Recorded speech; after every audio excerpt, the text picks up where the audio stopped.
Kaunis syyskuinen päivä. Vielä saadaan nauttia hetki tästä lämmöstä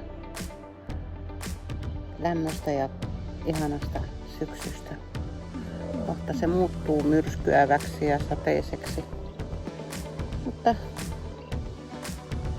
minulla ainakin on tähän aikaan juuri kun vielä ollaan tämmössä kauniissa ihanassa ja tieto siitä, että kohta tämä kaikki muuttuu taas semmoiseksi melekon loskaksi, niin on vähän semmoinen siirtymä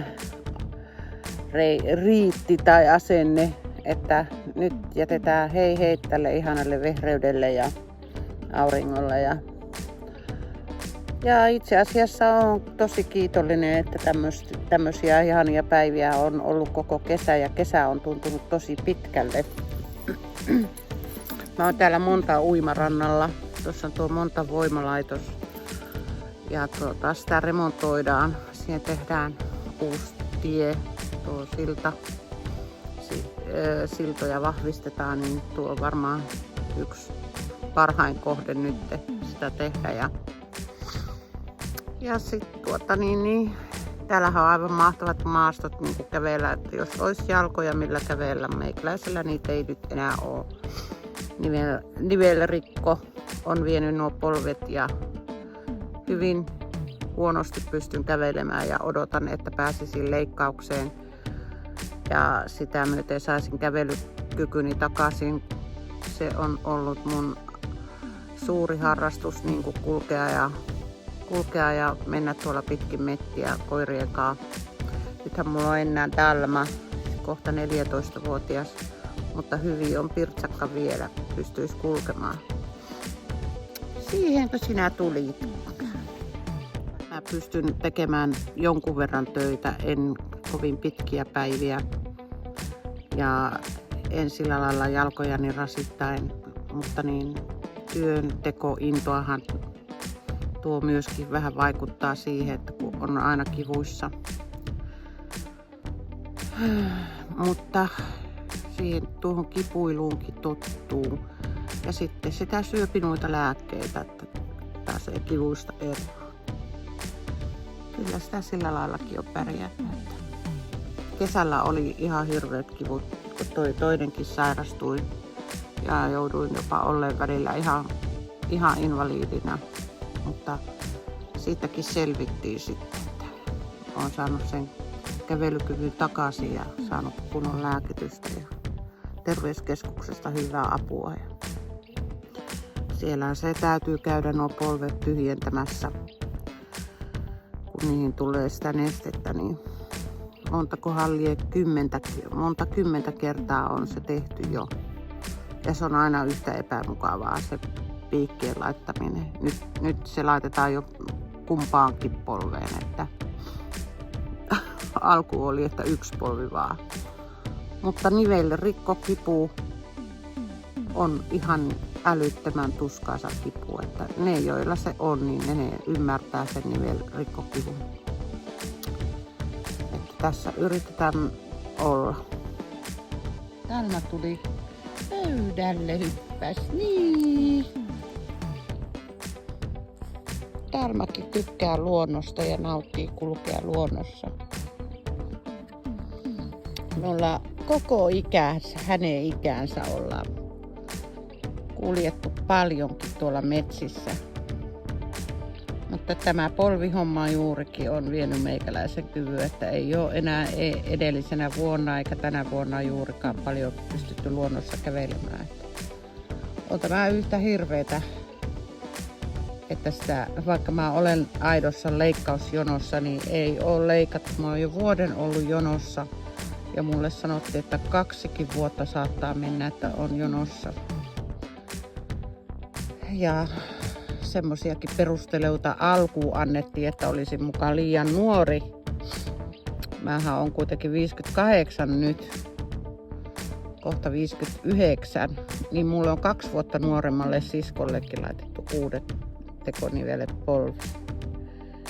Että joo, mutta menkööt niinku luojan tahdon mukaisesti, että jos sillä on luojalla joku tahto, että nyt ei mennä vielä sinne leikkaukseen, niin kai se on otettava vastaan sitten sillä lailla.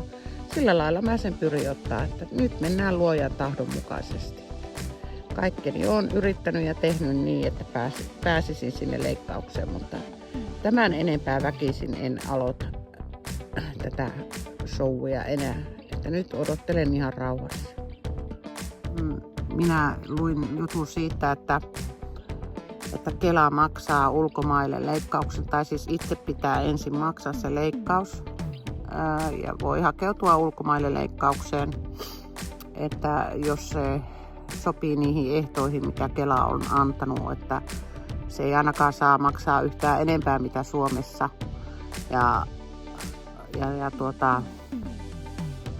Mitä siinä vielä oli? Niin se ehto, että sä maksat sen itse ensin, että harvalla kuitenkaan on monta tuhatta euroa maksaa, mutta